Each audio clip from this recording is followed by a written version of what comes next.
जय श्री माता जी।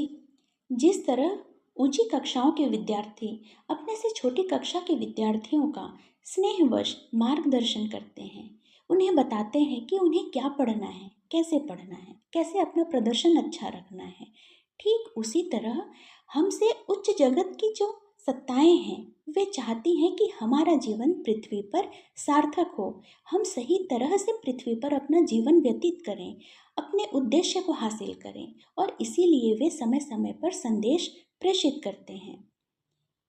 डॉक्टर काव्या जायसवाल जो एक साइकिक मीडियम है, उनको माध्यम बनाकर भी संदेशों को प्रसारित किया गया। इन संदेशों में से एक महत्वपूर्ण संदेश आज हम पढ़ने और मनन करने वाले हैं। डॉक्टर काव्या जायसवाल द्वारा जब यह प्रश्न पूछा गया कि आप इस समय पृथ्वी और पृथ्वी पर रहने वाले लोगों को अपने आध्यात्मिक लक्ष्यों के प्रति जागरूक होते हुए कैसे देखते हैं, तो हायर बीइंग्स ने यह उत्तर दिया, क्या मैं यह कह सकता हूँ कि आपके ग्रह का रख रखाव और भव्यता अन्य उच्चतर लोकों के प्राणियों से प्रशंसा के योग्य है, फिर भी यह प्रेम के आकर्षण को याद करता है जिसे सामूहिक चेतना मननशील सोच के अभ्यास के माध्यम से ला सकती है। आपकी जिज्ञासा और अलौकिक अस्तित्व के प्रति संवेदनशीलता आपको सीखने और पृथ्वी पर एक अस्तित्व से अधिक प्राप्त करने में व्यस्त रखेगी, जो कई संयुक्त रूप से नहीं मिल सकता। ज्ञान के लिए आपकी खोज केवल स्रोत से ज्ञान के साथ ही तृप्त होगी, जो वह स्थान है जहां हम रहते हैं और जहां से हम आपका मार्गदर्शन करना चाहते हैं। आपके ग्रह पर प्राणी तब बीमार होता है जब वे एक बात कहते हैं और करते कुछ और हैं। वे नकारात्मक कर्म अर्जित करते हैं और उनका ऊर्जावान शरीर दागदार और बीमार दिखाई देता है। हर विचार आपकी आत्मा पर एक वस्त्र की परत बना रहा है। कुछ आपकी आत्मा के विकास को हल्का बनाते हैं, जबकि कुछ इसे नीचे लाते हैं। यह एक जीवन काल में आप पर निर्भर करता है कि आप सचेत रूप से अपने विचारों और कार्यों को ऊपर जाने के लिए चुनते हैं या स्थिर रहना चाहते हैं, या यहाँ तक कि मूल्य ह्रास करना चाहते हैं। कुछ भी संभव है और सब कुछ भी संभव है। बुद्धिमानी से चुनने की इच्छा भी आपके साथ रहती है। आप अपने विचारों में भटकते रहते हैं, लेकिन विचारों को सख्त और ट्रैक पर बने रहने के लिए प्रशिक्षित किया जा सकता है। आखिरकार वे आपके विचार ही हैं। क्या आपने कभी सोचा है कि आप पृथ्वी पर अपने कबीले में क्यों शामिल होते रहते हैं, जबकि ऐसे लाखों ब्रह्मांड हैं जिनका हिस्सा बनने के लिए आप हर जन्म चुन सकते हैं। पिछली गलतियों को भूलने और उनसे सीखने में आपकी असमर्थता आपको बार बार उन्हीं लोगों के पास ले आती है। वे एक ही या अलग रूप में हो सकते हैं, कभी कभी कुत्ते या पेड़, नानी या माँ की तरह, लेकिन सवाल वही का वही है। आप यह क्यों नहीं समझते कि आपके सचेत विकल्प बहुत बड़ा बदलाव ला सकते हैं? और अगर आप कोई निर्णय लेने से पहले एक पल के लिए सोचें तो आपको बहुत लाभ होगा। फिर भी आप भ्रम में रहना चुनते हैं और उस पट्टी को आंखों पर रखना चाहते हैं जिसे आपने भौतिक दुनिया में जन्म लेने की योजना बनाते समय उतारने की कसम खाई थी। जब तक आप आंखों पर पट्टी बांधे रखने का चुनाव नहीं करते, तब तक आपके कर्म शुद्ध अवस्था तक कैसे पहुंचेंगे? आप जन्म और मृत्यु के चक्र में वैसे ही घूमते रहेंगे जैसे आपकी दुनिया में स्नान करके दिन भर की गतिविधियों से जन्मे गंदगी और कालिख को धोना। पर यह शारीरिक स्तर पर सफाई के बारे में है, लेकिन दूसरा पक्ष कई जन्मों में बिखरी ऊर्जा को साफ करने के बारे में बात करता है। आपका दुष्चक्र अंतहीन रूप से चलता रहता है, लेकिन आप इसे एक बार में पूरी तरह से सीखने में असफल हो जाते हैं। बेशक हमारे पास आपसे कहने के लिए कुछ अच्छी बातें हैं, अगर यह आपको आपके विचारों के माध्यम से उत्पन्न की गई हर चीज से मुक्त कर देता है और फिर अपने कार्यों में उसे ठोस बनाने के लिए उसका पालन करता है, तो इस खुशी में अपने लिए आइसक्रीम खरीदें। मेरे बच्चे, यह सब व्यर्थ है यदि आप पृथ्वी पर अपने अस्तित्व की प्रकृति और विस्तार को समझना नहीं चाहते हैं। इससे पहले कि बहुत देर हो जाए, जल्दी करो, नहीं तो तुम्हारी दौड़ को कठिन रास्ता सीखना पड़ेगा। जैसे भौतिक जगत में जीवन के वर्षों की संख्या की एक सीमा होती है, इसी तरह आपका ग्रह 3,60,000 साल और रहेगा। उस समय में आप सभी को अपने ज्ञान को प्यार से फैलाने और सीखने में अपना योगदान देना चाहिए, ताकि भविष्य की पीढ़ियों में आपके उत्तराधिकारी इसे और आगे ले जा सकें और हर सभ्यता में कुछ पायदान ऊपर ले जा सकें जो आपके उत्तराधिकार में होगी। आपकी भविष्य की दुनिया अपनी प्रकृति में अधिक यांत्रिक और कम संदिग्ध होगी, क्योंकि यह मशीनों द्वारा संचालित होगी जो भाव व्यक्त नहीं कर सकती। यहाँ तक कि परिवार के सदस्यों को भी इन मशीनों द्वारा प्रतिस्थापित किया जाएगा और बच्चों को एक तरह से ओवन में बनाया जाएगा। इसलिए जो प्यार आप अभी दुनिया को सिखा सकते हैं वह उन लोगों के पास रहेगा जो इस विषय को गंभीरता से लेना चुनते हैं और उच्च क्षेत्रों से मास्टर के आदेशों का पालन करते हैं। यह मास्टर वह है जिसने एक बार आपको अपनी बाहों में लिया था और जब आप उसकी देखभाल और संरक्षण में थे तो आपको थपकी देकर सुला दिया था। आप दोनों ईडन के बगीचों में चले गए और विभिन्न चीज़ों के बारे में बातचीत भी की। आपके लिए सीखने और सीखने के लिए बहुत कुछ था। आपकी आत्मा ने इन सीखने के सत्रों का आनंद लिया, लेकिन वे आपके विकास के लिए पर्याप्त नहीं थे। आप गुरु द्वारा आपके लिए कहे गए हर शब्द का अनुभव करना चाहते थे। आप एक बच्चे की तरह भावनाओं के उतार चढ़ाव को महसूस करना चाहते थे, जिन्हें शब्दों में नहीं समझाया जा सकता था, क्योंकि आपकी हर चीज़ पर सवाल उठाने की आदत थी। इसलिए आपको यहाँ भेजा गया और इसलिए इसका परिणाम यह हुआ कि आप फिर से अपने गुरु के पास जाने की इच्छा रखते हैं। लेकिन आपने उनसे जो भी सबक सीखा है वह आपके लिए अभी भी पूरा होना बाकी है।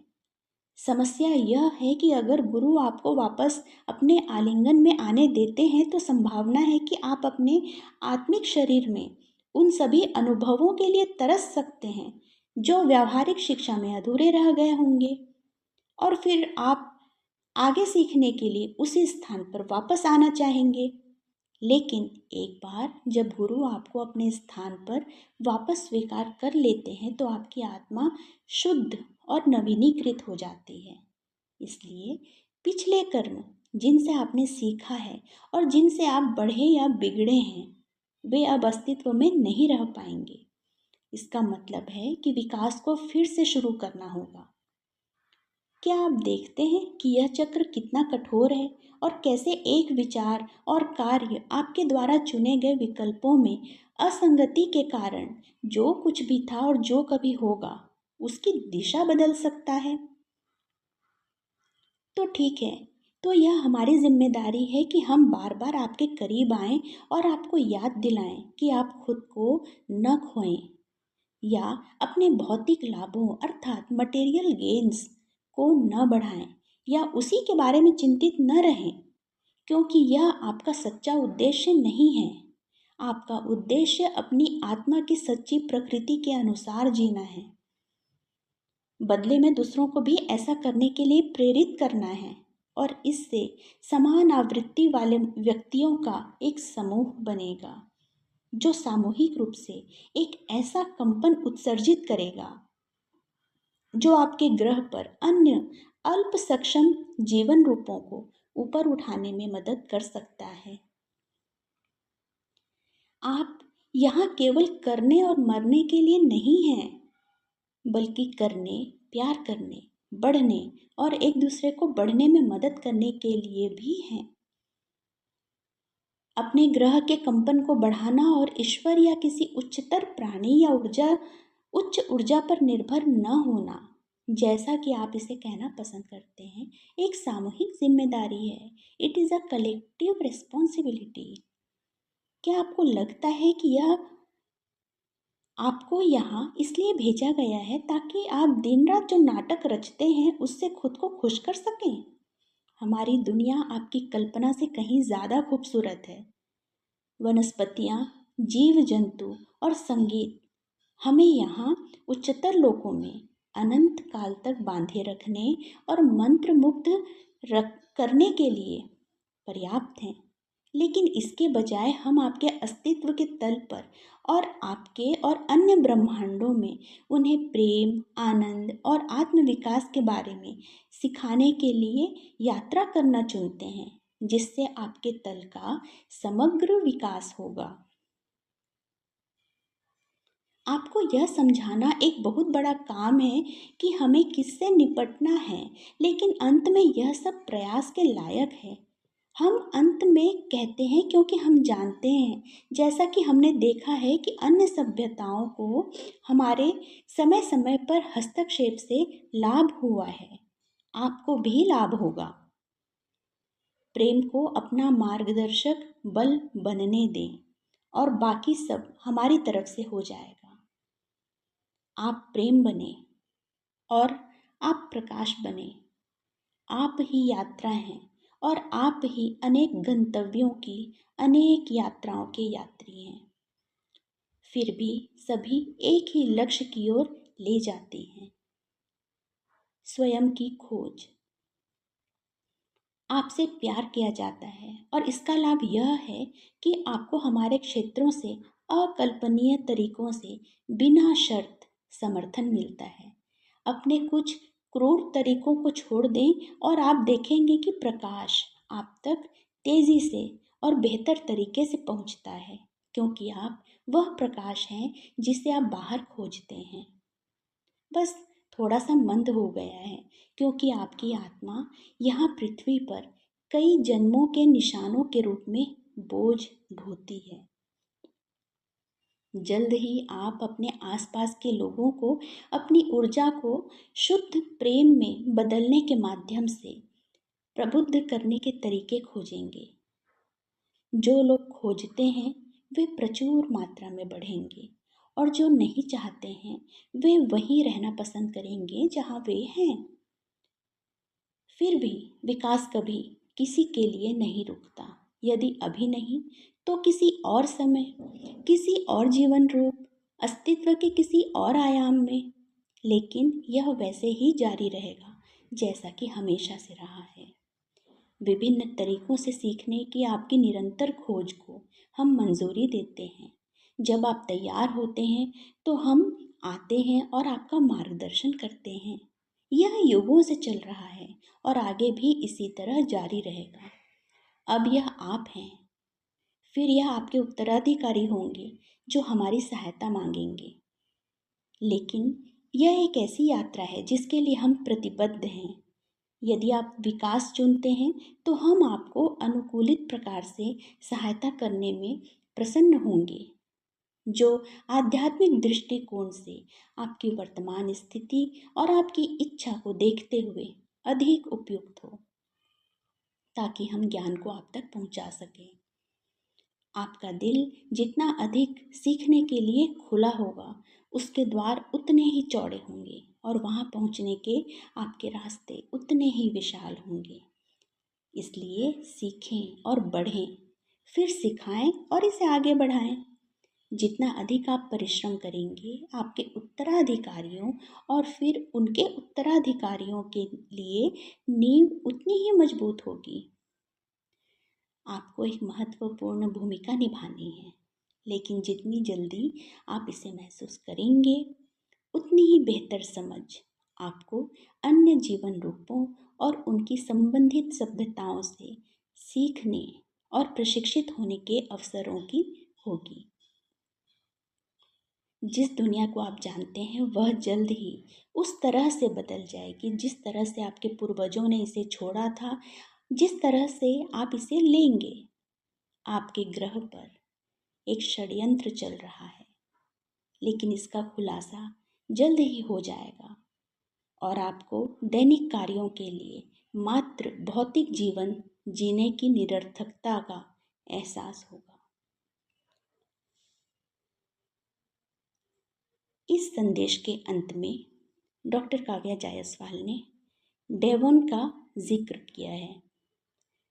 वे लिखती हैं, I received Devon, a high guide, during my development years, who lived on that part of the moon that remains in shadows forever। अर्थात मुझे अपने विकास के वर्षों के दौरान एक उच्च मार्गदर्शक डेवन मिला जो चंद्रमा के उस हिस्से में रहता था जो हमेशा छाया में रहता है। 10 फरवरी 2021। स्रोत अज्ञात। जय श्री माता जी।